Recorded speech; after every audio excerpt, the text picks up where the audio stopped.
February 11, 1967. Arctic Ocean, 150 kilometers north of Murmansk, Captain Boris Sokolov stood on the bridge of the Lenin, watching his chief engineer's hands shake as he held the dosimeter. The clicking had started 3 hours ago. Not the occasional tick of background radiation, but a rapid staccato that sounded like a machine gun in the frozen silence. Outside, the midnight sun was still 2 months away. Inside the world's first nuclear-powered icebreaker, something far more dangerous than the polar darkness was spreading through the steel corridors. Captain, the readings in compartment 4 are... Chief Engineer Nikolai Loginov couldn't finish the sentence. He didn't need to. They both knew what 500 Roentgens per hour meant. They both knew that the reactor's cooling system hadn't just malfunctioned, it had failed catastrophically. And they both knew what Moscow would say. Maintain operational security, continue the mission, trust the party. But the 23 crew members already vomiting in the medical bay weren't trusting the party anymore. Neither were the 47 others who'd been rotating through reactor maintenance over the past week, absorbing radiation doses that would have triggered immediate evacuation protocols in any Western nuclear facility. As Sokolov watched ice crystals form on the porthole, he understood something that would shake the Soviet nuclear program to its foundations. His crew was about to do the unthinkable. They were going to refuse orders. They were going to mutiny. What neither Sokolov nor the Kremlin leadership realized was that this rebellion aboard the pride of the Soviet Arctic fleet would expose the fatal contradictions in a system that could split atoms, but couldn't split the truth from propaganda. A system that could conquer the Arctic, but couldn't conquer the basic human instinct for survival. When the Lenin was launched in 1959, Soviet propaganda hailed it as proof of communist superiority in the atomic age.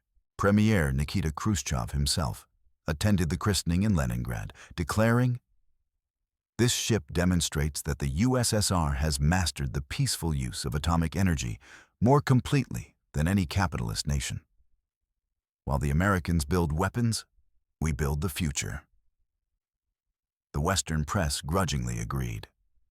Time magazine called the Lenin the most advanced civilian nuclear vessel afloat, while British nuclear experts noted that the Soviet Union had beaten both Britain and the United States in deploying a nuclear-powered civilian ship. The icebreaker's 3 OK-150 reactors, generating 44,000 horsepower, allowed it to crush through Arctic ice fields that had blocked shipping lanes for centuries. Soviet planners projected it would revolutionize northern commerce, making the northern sea route navigable year-round. Admiral Anatoly Mikhailov, commander of the Soviet Northern Fleet, told Pravda in 1960, "The Lenin represents a new chapter in mankind's conquest of nature. Our nuclear technology is so safe, so advanced, that crew members work mere meters from active reactors without concern. This is Soviet science, bold, confident, and proven." The confidence extended throughout the Ministry of Medium Machine Building, which oversaw the Soviet nuclear program. Chief designer Ignatiy Afrikanov believed his OK-150 reactor design was inherently safer than Western pressurized water reactors. Unlike American naval reactors that used expensive enriched uranium, the OK-150 used a uranium-molybdenum alloy that Soviet metallurgists insisted was more stable under thermal stress. The Americans compensate for inferior metallurgy with excessive caution, Afrikanov wrote in a classified 1961 memo. "We have perfected the reactor fuel itself." This confidence was backed by impressive operational statistics. Between 1959 and 1965, the Lenin completed 6 Arctic navigation seasons, escorting 656 vessels through ice fields and covering over 85,000 nautical miles. The ship's nuclear reactors never needed refueling. A stark contrast to conventional icebreakers that required constant resupply missions. Soviet planners calculated that the Lenin had already paid for itself in saved fuel costs and expanded commercial access to Siberian resources. The crew shared this confidence. Captain Sokolov, a decorated veteran of the Great Patriotic War, had been personally selected for command based on his loyalty and technical competence. "We were told we were the vanguard," recalled Second Officer Viktor Kuznetsov in a 1992 interview. "Not just of the Soviet fleet, but of human progress itself. We believed it. Why wouldn't we? We were breaking ice in conditions that would have destroyed any other ship." Western intelligence agencies knew less than they wanted to admit. CIA reports from 1964 noted the Lenin's impressive operational record, but expressed concern about radiation safety protocols. A classified National Security Council briefing stated, "Soviet reactor shielding appears adequate for operations, but emergency procedures remain opaque.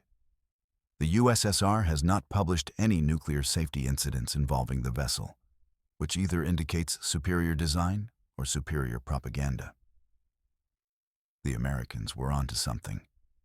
Even as Moscow celebrated the Lenin's achievements, the ship's operational logs, classified secret and locked in the ministry archives, told a different story. Minor coolant leaks in 1962. Unusual fuel element corrosion in 1964. Elevated radiation readings in crew quarters during the 1965 season. Each incident was contained, explained away, and buried in paperwork that would remain sealed for another 25 years. By early 1967, the Lenin was preparing for what should have been a routine winter operation, breaking ice channels for cargo vessels carrying nickel ore from Norilsk. The crew had just completed refueling operations, replacing spent fuel assemblies with fresh ones. Everything appeared normal. The dosimeters showed acceptable background levels. The reactor cooling systems passed all standard tests. What nobody realized was that the new fuel assemblies, manufactured at the UST Kamenogorsk facility in Kazakhstan, contained a metallurgical defect. Under normal operating conditions, this flaw would have manifested gradually. But the Lenin wasn't operating under normal conditions. It was operating under Stalin-era pressure to exceed quotas, under Khrushchev-era pressure to demonstrate technological superiority, and under the eternal Soviet pressure to never, ever admit that the party's plans might be flawed. The stage was set for a catastrophe that would force 23 men to choose between two deeply ingrained Soviet values: obedience to authority and the survival instinct that no ideology could suppress.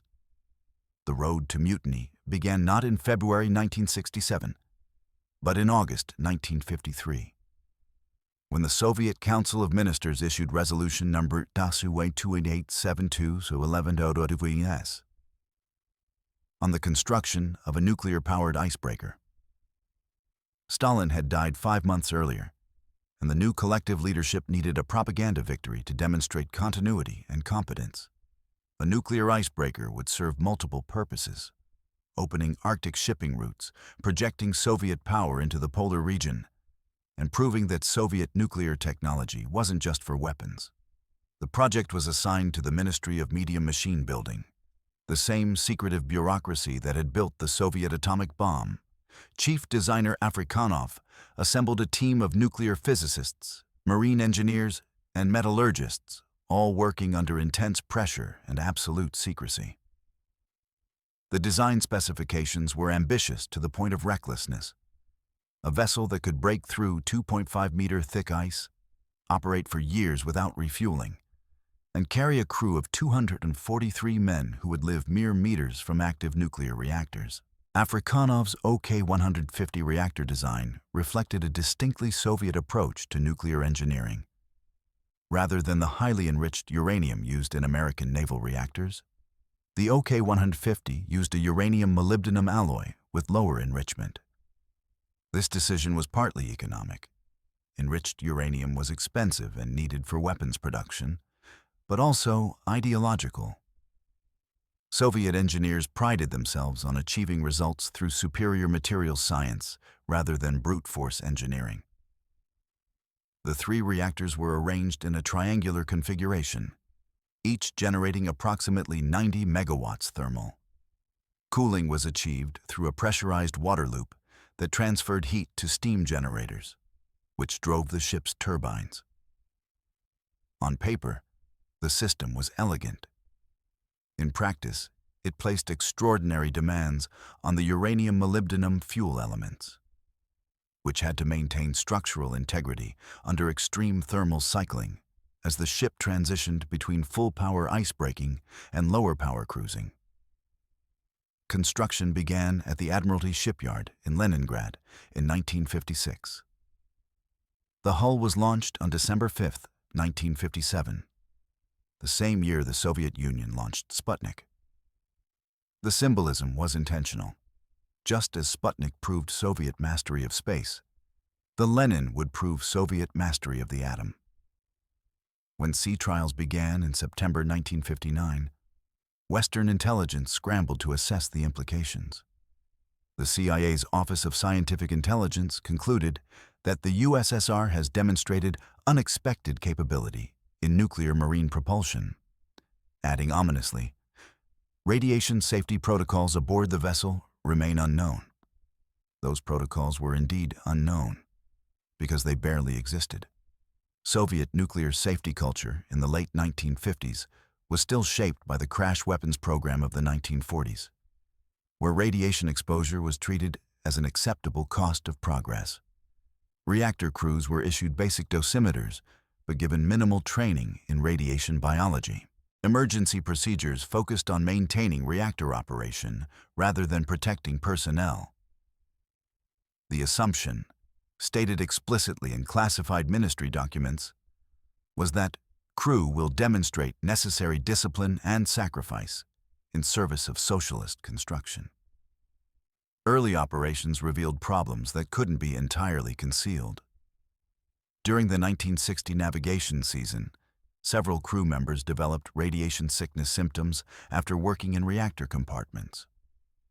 The ship's medical officer, Captain Lieutenant Andrei Lebedev, documented elevated white blood cell counts and unexplained fatigue. His report to the Northern Fleet Medical Command was classified and then lost in the archives. Lebedev himself was transferred to a shore posting and warned about spreading alarmist rumors harmful to state security. The first serious reactor incident occurred in 1962, when a cooling pump failure caused localized overheating in the number 2 reactor. Fuel elements began to crack, releasing radioactive gases into the cooling loop. Chief Engineer Maxim Petrov managed to shut down the reactor before a full meltdown, but not before 30 crew members received significant radiation doses. The incident was classified top secret and officially attributed to equipment testing. Petrov was awarded the Order of the Red Banner for exceptional performance of duty. He died of leukemia in 1969, at age 43. These warning signs were systematically ignored because acknowledging them would undermine the broader narrative of Soviet nuclear supremacy. The Lenin wasn't just an icebreaker. It was a symbol. It appeared on postage stamps, in propaganda films, and in school textbooks as proof that communism could harness the atom for peaceful purposes. Western capitalists built bombs. Soviet socialists built ships that opened the Arctic. This narrative was too valuable to complicate with inconvenient truths about reactor safety. By 1966, the Lenin had operated for 7 years with increasing maintenance problems. The uranium-molybdenum fuel elements were showing unexpected degradation patterns. Cooling system components were corroding faster than predicted. Radiation shielding in some compartments was proving inadequate. But reporting these problems would imply that Soviet metallurgy, Soviet engineering, and Soviet planning were flawed. A career-ending admission in Brezhnev's USSR. The ship underwent refueling in late 1966 and early 1967. New fuel assemblies were installed in all 3 reactors, manufactured at the U.S. Kamenogorsk metallurgical plant, using what Soviet metallurgists called an improved alloy formulation. In reality, The improvements were cost-saving measures that reduced molybdenum content to stretch supplies. Nobody tested the new fuel elements under the thermal cycling conditions they would face aboard an icebreaker crushing through Arctic ice. Captain Sokolov took command in January 1967. At 49, he was a model Soviet officer, decorated war hero, party member since 1943, and a commander who believed absolutely in following orders. His chief engineer, Nikolai Loginov, was equally devoted but more technically minded. Loginov had studied nuclear physics at Moscow State University and understood reactor theory better than most of the ship's designers. He also understood that the gap between theory and reality aboard the Lenin was growing dangerously wide. On February 9, 1967, the Lenin departed Murmansk for what should have been a routine mission, breaking ice channels for cargo vessels carrying nickel ore from Norilsk. The reactors were brought to full power. Ice crunched against the reinforced bow. Everything appeared normal for 36 hours.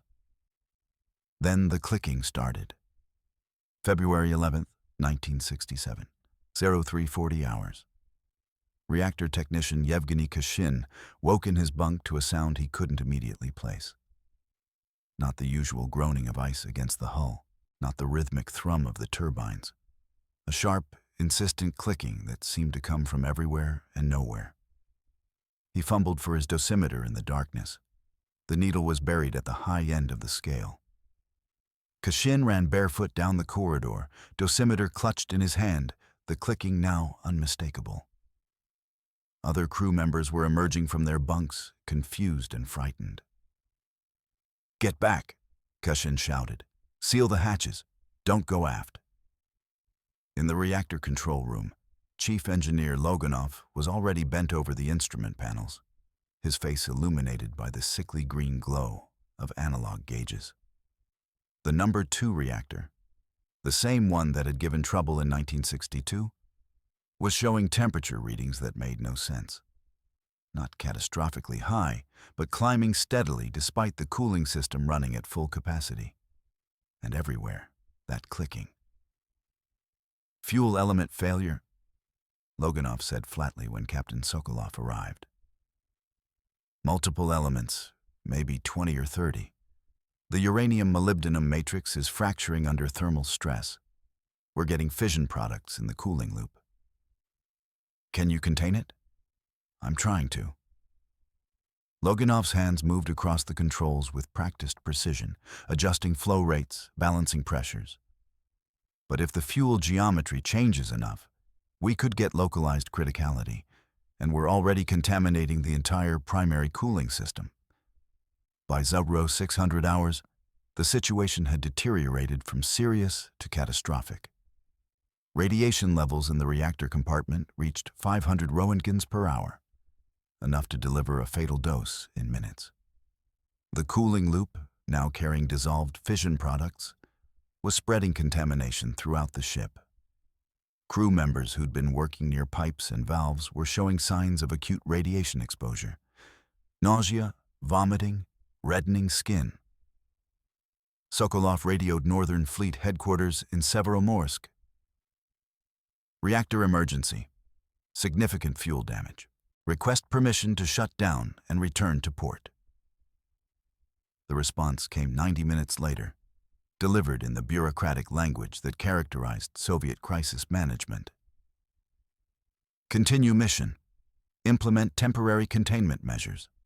Detailed report required before operational changes authorized." Loginov stared at the radio transcript in disbelief. "They want us to continue? We have 20 men vomiting from radiation sickness and contamination spreading through the ship." "Those are our orders," Sokolov said, but his voice lacked conviction. February 11th, 1500 hours. The ship's medical officer, Captain Lieutenant Pyotr Suvorov, had transformed the medical bay into a triage center that resembled a field hospital. 23 crew members lay on bunks and on the floor, plastic buckets beside them, their faces gray and sweating despite the Arctic cold. Suvorov had seen radiation sickness before. He'd been a young medical student when the first atomic bomb tests contaminated Red Army troops used as observers. But never in these numbers, never this acute. How bad? Sokolov asked. 15 of them absorbed at least 200 rads, maybe more. That's the threshold for severe acute radiation syndrome. Without proper treatment, bone marrow transplants, growth factors, blood transfusions, they'll die. Some of them will die anyway. Suvorov looked at his captain with burning eyes. And it's spreading. Anyone who goes near the reactor compartment, anyone who works on the contaminated cooling systems, they're getting dosed. I need to evacuate the sick men. Now. Fleet Command says. I don't care what Fleet Command says. Suvorov's voice cracked. The exhaustion, the horror of watching men his own age dying cell by cell, had stripped away the usual Soviet military courtesy. This ship is killing our crew, and you're asking me to wait for permission to save their lives? The confrontation spread through the ship like the radiation itself. Crew members gathered in knots, speaking in low voices, their eyes moving between officers. The unspoken question hung in the cold air. What happens when orders are illegal? When following them means death? February 12th, 800 hours. 48 hours after the crisis began, Chief Engineer Loginov assembled the senior technical staff in the mess hall. Captain Sokolov hadn't authorized the meeting, but he didn't stop it either. 21 men crowded around the tables, engineers, technicians, reactor operators, representing the core of the ship's nuclear expertise. We need to talk about what we're going to do, Loginov said. No preamble, no ideological framing, just the blunt assessment of a man who understood physics better than politics. The number 2 reactor is degrading. We've shut it down, but we're still getting decay heat and fission product releases. The cooling system is contaminated beyond any safe operating level, and Fleet Command wants us to continue operations. They don't understand the situation, someone offered weakly. They understand perfectly, Loginov snapped. They understand that admitting we have a nuclear emergency means admitting that Soviet reactor design might be flawed. They understand that evacuating crew members means admitting that we expose them to dangerous radiation. They understand that this is a propaganda disaster, so they're betting that we'll follow orders and somehow make the problem go away. Silence. Then, reactor operator first class Dmitry Pavlov spoke up. Pavlov was 42, a veteran of the Great Patriotic War who'd lost 2 brothers at Stalingrad. What are you suggesting? I'm suggesting we refuse to operate the reactors until we can evacuate the injured men and properly assess the damage.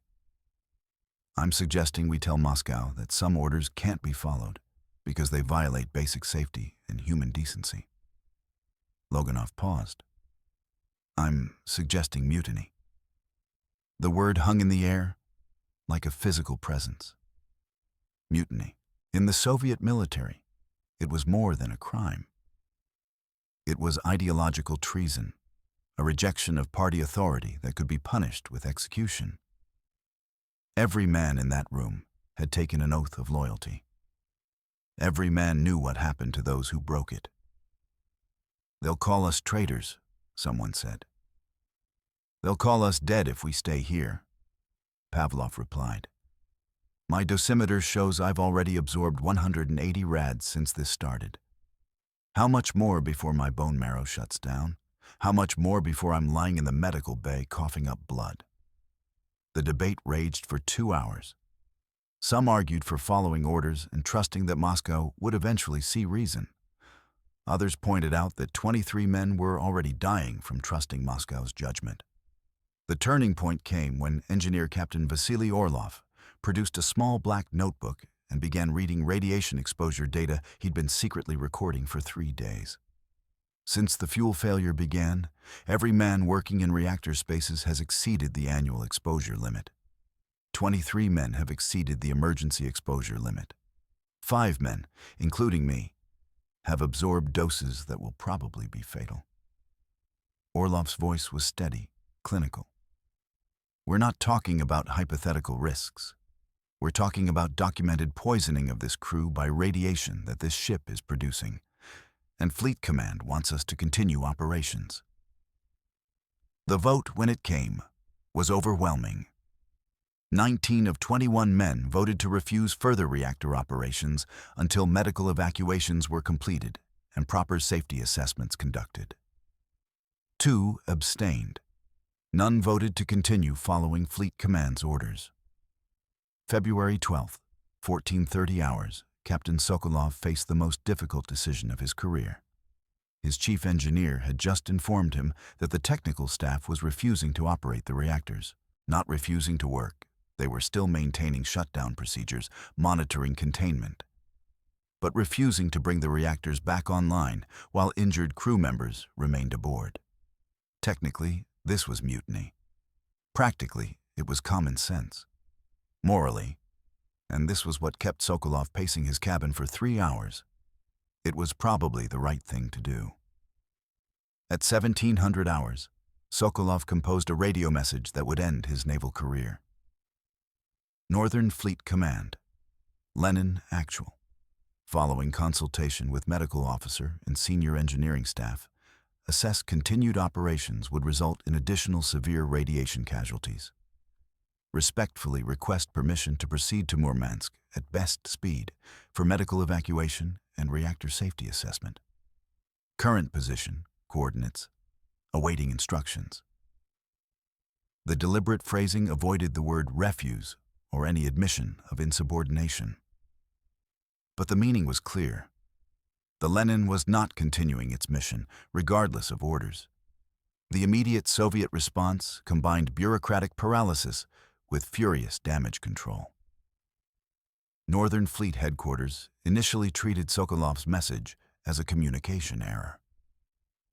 When confirmation came through that the Lenin was indeed proceeding to Murmansk against standing orders, the reaction rippled upward through the chain of command with increasing panic.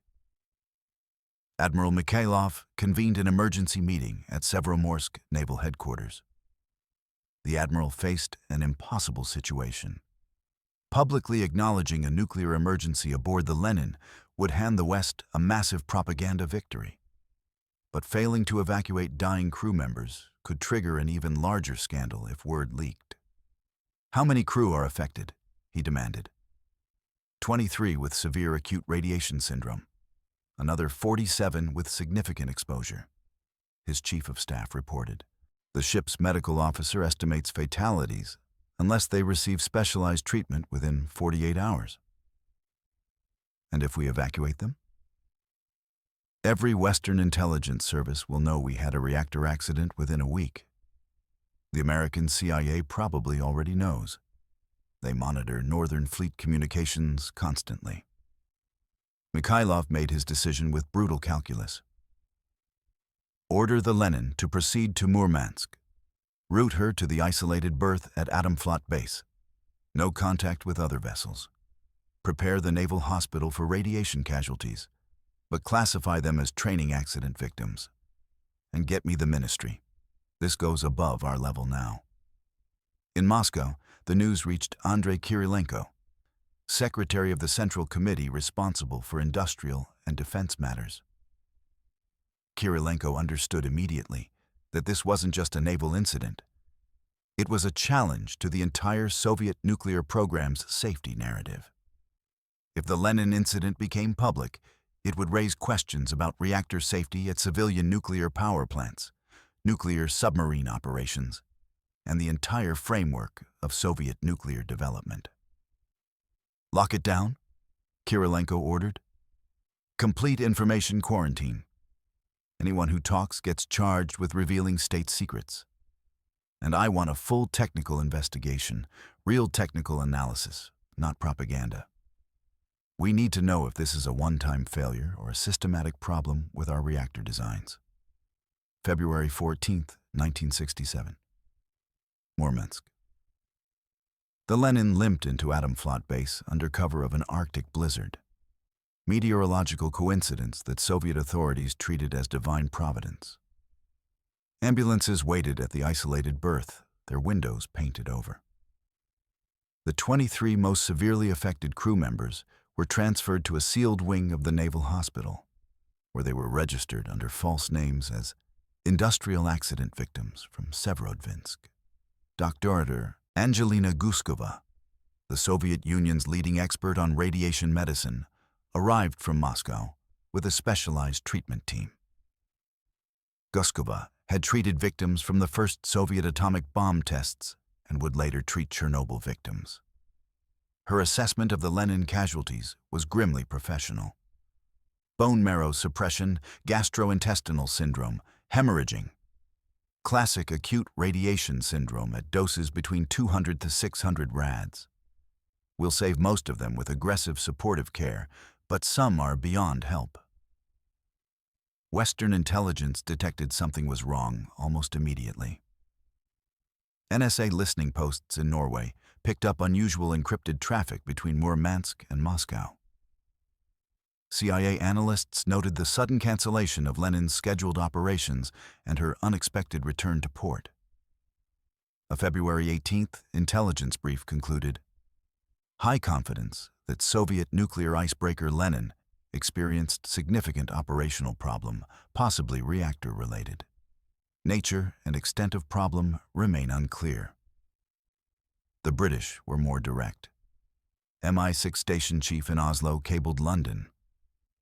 Our assets in Murmansk report heavy security around Atomflot base and unusual ambulance traffic to Naval Hospital.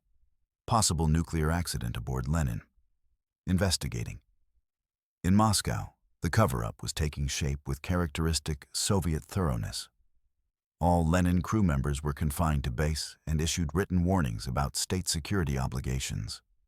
Sokolov and Loginov were summoned to Moscow for what they assumed would be courts-martial. Instead, they found themselves in a ministry conference room facing not prosecutors, but engineers and physicists. Tell us exactly what happened, Chief Designer Afrikanov demanded. Not the political version, the technical reality. Over 3 days of debriefings, the full picture emerged. The uranium-molybdenum fuel elements from Ust-Kamenogorsk had indeed contained metallurgical defects, microscopic voids in the alloy matrix that accelerated degradation under thermal cycling. The defects weren't random. They reflected cost-cutting measures at the production facility, where managers had reduced molybdenum content to meet quotas while maintaining apparent specifications. How widespread is this? Asked Yevgeny Kurchatov, the legendary physicist who'd led the Soviet atomic bomb project. Every fuel element manufactured at Ust-Kamenogorsk in the last 18 months is suspect, Afrikanov admitted. That includes elements we've already installed in the Lenin and in several nuclear submarines. The implications were staggering. The Soviet nuclear navy's rapid expansion had relied on the assumption that fuel element production could be scaled up without compromising quality. Now they faced the possibility that dozens of reactor cores contained defective fuel. American counterintelligence CIA analysts, working with NSA signals intelligence and human sources in the Soviet Union, gradually pieced together the Lenin incident.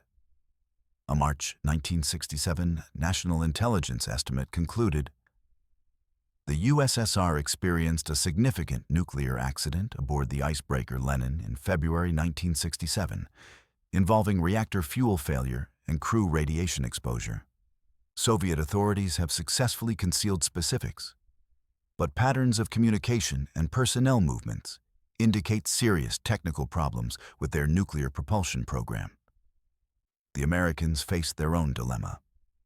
Revealing what they knew about the Lenin incident would expose intelligence collection methods.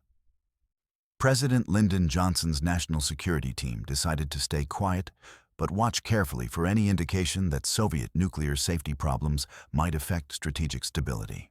Soviet technical response. The Ministry of Medium Machine Building launched a comprehensive reactor safety review that would reshape Soviet nuclear engineering. all uranium-molybdenum fuel production was temporarily suspended. The Ust-Kamenogorsk facility's management was purged. Several were later tried in secret proceedings for sabotage, though their real crime was prioritizing production quotas over quality control. A new fuel element design was developed using higher molybdenum content and improved manufacturing processes. Reactor operating procedures were revised to include more conservative temperature limits and enhanced radiation monitoring.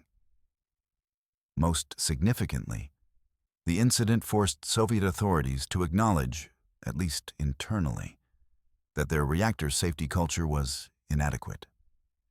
The Lenin itself underwent 2 years of repairs.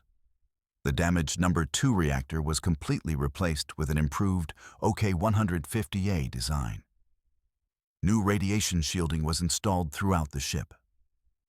When she returned to service in 1970, her operational procedures had been fundamentally reformed, with radiation safety finally prioritized over propaganda considerations. Human cost. Of the 23 crew members most severely affected, 7 died within 6 months despite aggressive medical treatment. Another 12 developed chronic health problems, leukemia, immune disorders, reproductive issues, that would plague them for life. Dr. Guskova's team managed to save the rest, but their recoveries were incomplete. "We kept them alive," she later reflected, "but we couldn't give them back the years of health they lost." Captain Sokolov and Chief Engineer Loginov were quietly retired from active service with full pensions, a tacit acknowledgement that their mutiny had been justified.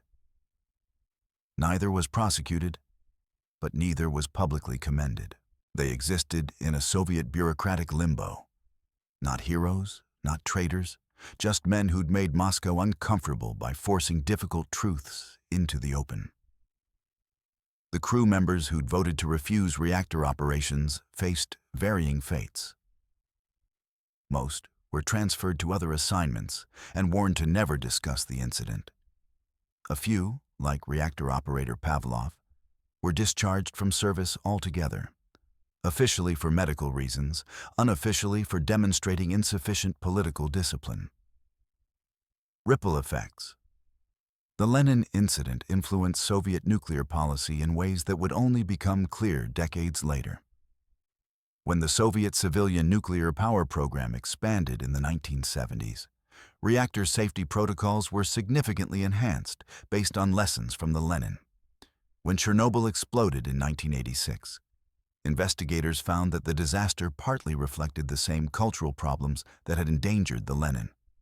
Pressure to maintain operations despite safety concerns, subordination of technical judgment to political considerations, and systematic suppression of inconvenient information.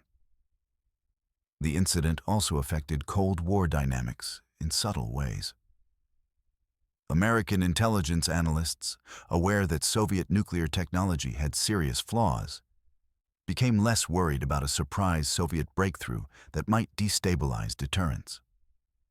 Soviet leaders, aware that the Americans knew about their problems, became marginally more cautious about nuclear brinkmanship. February 12, 1967. 1700 hours. The final choice. When Captain Sokolov composed his message to Northern Fleet Headquarters, he was not simply reporting a technical problem. He was asserting a principle that Soviet military culture had long suppressed, that human life and safety could legitimately override operational directives. The 21 engineers who voted to refuse further reactor operations weren't rejecting Soviet authority in principle. They were rejecting a specific expression of that authority that required them to participate in their own poisoning. The confrontation aboard the Lenin distilled a fundamental Cold War paradox. Both superpowers had built their military systems around the assumption of absolute obedience to authority. Yet both relied ultimately on individual human judgment to prevent catastrophe.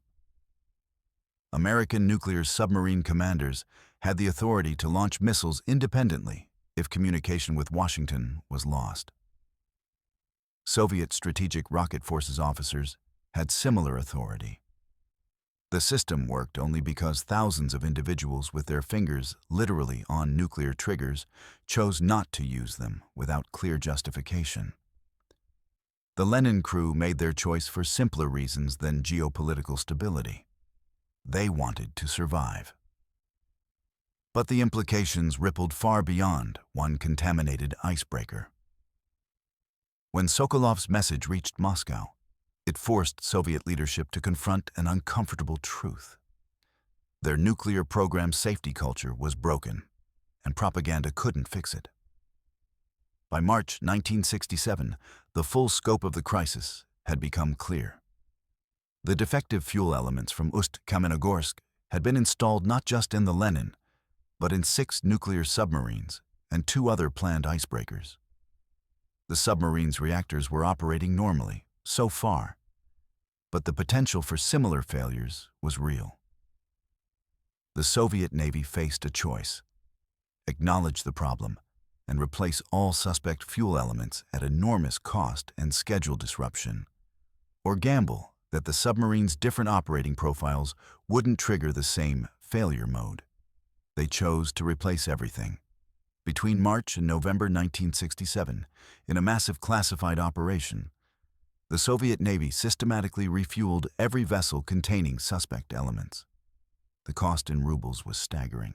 The cost in propaganda value, admitting, even internally, that Soviet reactor technology had serious flaws, was incalculable. But the alternative was risking multiple nuclear accidents that could kill thousands and possibly trigger international crisis if a submarine reactor melted down near foreign waters. Admiral Sergei Gorshkov, Commander-in-Chief of the Soviet Navy, summarized the lesson in a classified briefing to the Defense Council. The Lenin incident demonstrates that nuclear technology demands absolute honesty about capabilities and limitations. We cannot operate nuclear reactors safely while simultaneously maintaining propaganda fictions about their infallibility. This applies not just to naval operations, but to our entire nuclear power program. The statement was revolutionary in its implications, though it would remain classified for another 25 years. Statistical reality.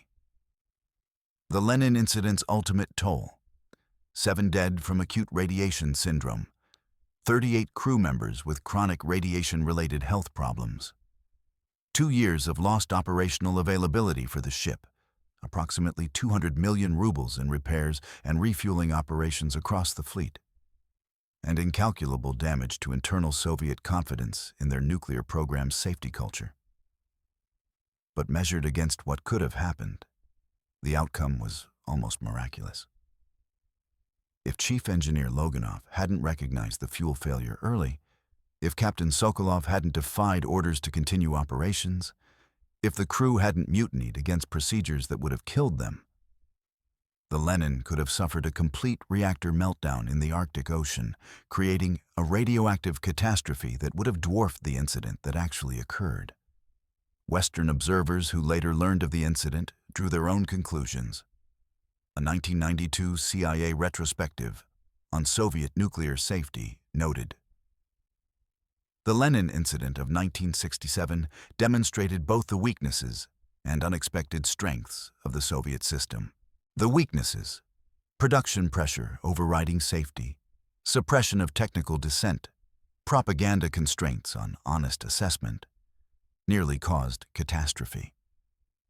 The strengths: individual initiative by technical specialists, willingness of commanders to prioritize crew safety over orders when pushed to extremes, prevented it." The Lenin sailed for another 22 years after the 1967 incident, finally retiring in 1989, the year the Berlin Wall fell. The ship's total service record included 650,400 nautical miles, guidance for 3,741 vessels through Arctic ice fields, and the opening of shipping lanes that transformed the Soviet Far North's economy. By conventional measures, the Lenin was one of the most successful ships in Soviet history. But the ship's true legacy was written not in miles sailed or tons of cargo transported, but in radiation doses absorbed and lives altered by a crisis that forced confrontation between Soviet ideology and physical reality. The incident proved that nuclear technology could not be successfully operated within a system that prioritized propaganda over truth, political loyalty over technical judgment, and operational tempo over human safety. When Soviet authorities finally declassified portions of the Lenin incident in 1990, the revelations shocked a public already reeling from Chernobyl and the USSR's impending collapse. The pattern was unmistakable. The same cultural flaws that poisoned the Lenin's crew in 1967 had poisoned Chernobyl's victims in 1986. The same pressure to deny problems, the same subordination of safety to politics, the same lethal gap between propaganda and reality. Captain Boris Sokolov died in 1994 at age 76. His obituary in the St. Petersburg newspaper made no mention of the Lenin incident. That history was still too sensitive, even in post-Soviet Russia. But his children remember how he spoke in his final years about the choice he'd made in February 1967. "I was supposed to be a Soviet officer who always followed orders," he told his daughter. "But I was also a human being responsible for 243 lives. When those two things came into conflict, I chose the lives. I think I chose correctly, though it took me years to be certain." Chief Engineer Nikolai Loginov outlived his captain by just 2 years. Before his death, he granted a rare interview to a Russian nuclear safety researcher. His assessment of the incident was characteristically technical. The Lenin reactor failure was ultimately a systems problem. Not just the reactor system, but the political system that designed, built, and operated it. You cannot build safe nuclear technology in a culture that punishes honest reporting of problems. Sooner or later, reality catches up with propaganda. We were lucky it caught up in the Arctic, aboard one ship, rather than in Moscow or Leningrad, where millions could have died. The parallel to contemporary challenges is unavoidable. Nuclear technology, whether for power generation, naval propulsion, or weapons, demands a cultural foundation of transparent safety assessment, honest reporting of problems, and prioritization of protection over production. When those elements are missing, when political pressure overrides technical judgment, catastrophe becomes not just possible, but inevitable. The Lenin crew's mutiny was not an act of courage in the traditional heroic sense. They were not defying tyranny or fighting for freedom. They were simply refusing to die for a bureaucracy that valued propaganda over their lives.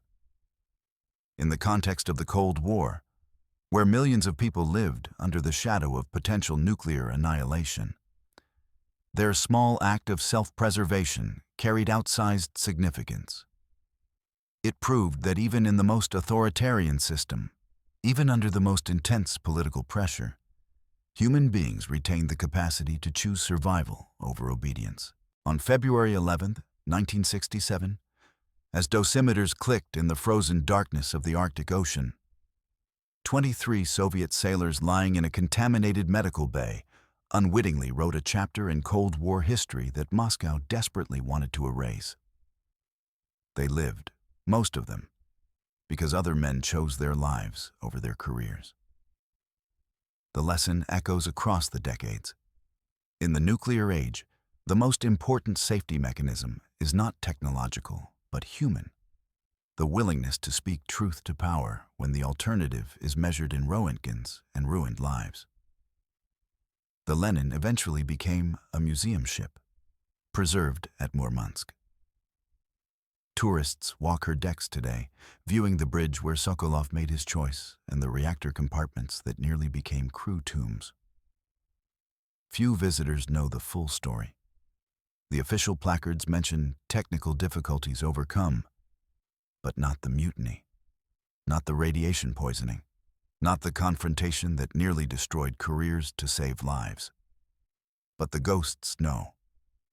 And in an age when nuclear technology continues to spread, when the same tensions between safety and politics, truth and propaganda, human judgment and bureaucratic pressure remain unresolved. The ghosts of the Lenin have something to teach us still.